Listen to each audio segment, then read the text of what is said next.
Kaixo, ongetorria, orain monomioa zer den ulertu behar dugu.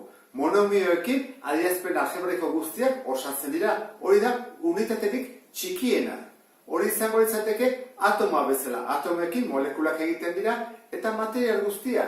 Hemen ere monomioekin egiten dira binomioak, polinomioak, ekuazioak eta bar. Eta zer da monomio bat? Mono badakizu esan edula bat, unitate bat. Osatuta dago, aurretik koefiziente bat, hau da, zenbaki bat, eta ondoren letrazko zatia. Ikusten duzuen, bi zati dadola. Zenbakia eta letrazko zatia. Zenbakiari koefizientea deitzen zaio, eta letrazko zatia bitan dago banatuta. Dago aldagaia edo ez ezaguna, letra, isa, eta jo bestetik dago goian maila edo berretzailea. Orduan, ohartxo batzuk hasteko. Maila batenean simplifikatu egin behar da. Guk ez dugu jartzen 3b bat, ja jartzen dugu 3b. Eta maila 0 denean aldagaia kendu egiten da. 3b ber 0 da 3. Orduan, nik bale badut, erdi bat isa ber 0 hori zen bat da. Isa hori kendu egin behar dut, ze ez dut letra bat bera ere, orduan, behituko litzateke erdi bat. Eta, nik bale badut, adibidez, -5 isa ber bat, izango zateke -5 isa. Zergatik, bat hori ez delako jartzen, badakigu letra bat dagoela, izki bat dago, orduan bat hori kendu egiten da. Eta zer gertatzen da koefizientekin, aurreko zenbakiarekin. Bat denean simplifikatu egiten da, orduan jartzen da, jarri berean bat bider a ber hiru, gogoratu zaitezte, minus baldin badago, adibidez horrela, nik bat kentzen dut, baina minus hori ez da kendu behar, mantentzen da, horrela gaituko litzateke. Bat kentzen dut, baina minusa da, horrela izango litzateke, minus isa berdi. Eta zer gertatzen da koefizientea 0 denean?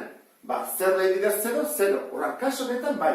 Ni bain badut horrela, hau 0 gelditzen da. Kontuz 0 eta beste 0. Ez da berdina. Hemen kentzen da izkiak soberan dugulako, eta hemen 0 denean, 0 bider 0 ez, 0. Behar bada, duda bat daiteke ber 0 ea 0-ren. Ez daki gogoratzen zaten, lehen txau ikasi dugulako baitere, da zerbait bider 0 ez da 0. Bost bider 0, bat, bost ber 0, bat baldin bada, 6 ber 0, bat da, eta bat, horregatik, isa ber 0 da bat. Eta bat bider erdi bat. Horren, hau lertuta, zer den monomioa, goazen ikustea, zer diren antzeko monomioak eta aurkakoak. Horren, antzeko monomioa zer da? Badutenak letrazko zati berdina. Oso importante da, monomio bat zer den definitzen du letrazko zatiak. Koefizientea oso importantea, noski, baina letrazko zatiak esaten dugu zer den, zer motatako den. Orduan, adibidez, bi hauek antzekoak dira, horran behiratu gara letrazko zatia. Isa berbi, bai, horran hau dira antzekoak. Hemen, bost isa, bost i. Antzekoak dira, ez, berriz egu koefizientea berdina zatia. Importantena da letrazko zatia. Isa eta hemen i, horran hauek ez dira antzekoak. Eta hauek, hiru isa berbi, ez dira ere, zer da isa, eta da isa berbi. Hemen, bi letra daude, eta hemen letra bakarra. Beraz, hau ere, ez da. Horran, aurkakoak zesan nahi du, bada, dutela letrazko zati berdina, baina koefizientea ikurra aldatuta. Gehi baldin bada minus, eta minus baldin bada plus. Horran gozen, hori aurkako egitea. Nola egiten da? Esan dugu, koefizientea ikurra aldatu, horran, minus bi izan berrean, plus bi, eta letrazko zatia berdina. Hau da, aurkakoa. Horren aurkakoa nola jarko genuke? Plus delako minus jarri, eta bost izan. Eta honena, berdin, minusik izan. Orduan, ulertu zute ez da, aurkakoa zer den, antzeko monomioa zer den, eta hau guazen pixkat praktikatzea kaso honetan. Guazen pentsatzea, hau dela monomioa, minus bi eren AB, baki hemen dela bider eta bider, letrazko zatia ikusi behar dugu zer den, koefizientea eta bat. Koefizientea zer da? Ba, aurrean dagoen zenbakia. Hemen zein da minus bi eren. Horran, koefiziente izango zateke, minus bi eren. Letrazko zatia, ba, koefizienteak kenduta beste guztiak, ba, abe. Maila. Maila da, hemen goian dago zenbakia. Edo zenbat letra ditugu, zenbat izki ditugu, bi. Hemen dago bat, hemen dago beste bat. Horran hone ditu, bi. Bigarren mailakoa da.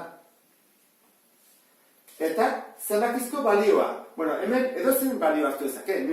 Balio ezakeak, 3, 4, 7, 5, 20, 30, nahi duzuna.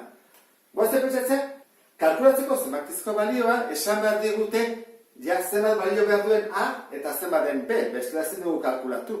Goazen pentsatzea esaten dugutela. A balio du 6. B balio du 2. Zenbat da bere zenbakizko balioa? Orduan, orain bai kalkulatu dezakegula zenbakizko balioa. Lehen ez, orain bai. 6 eta 2. Ba, guazen jartzea. Minus 2 eren, bider. Haren ordez jarriko dugu 6. Bider. Beren ordez jarriko dugu 2. Horren egin bat dugu. 6 bider 2. 12. Bider 2. 24. Eta 24, eta beho badakizute egin barla, zatiru. 24 zatiru, 8. Baina, jarri behar dugu, minus delako horrean. Orduan, hau izango zateke, pixka galdetu ezaketena, ariketetan da. Zenen bere koefizientea, letrazko zatia, maila, edo zenbakizko balioa. Eta honekin, bukatuko nuke monomioi buruzko oharrak. Beste bat arte, agur.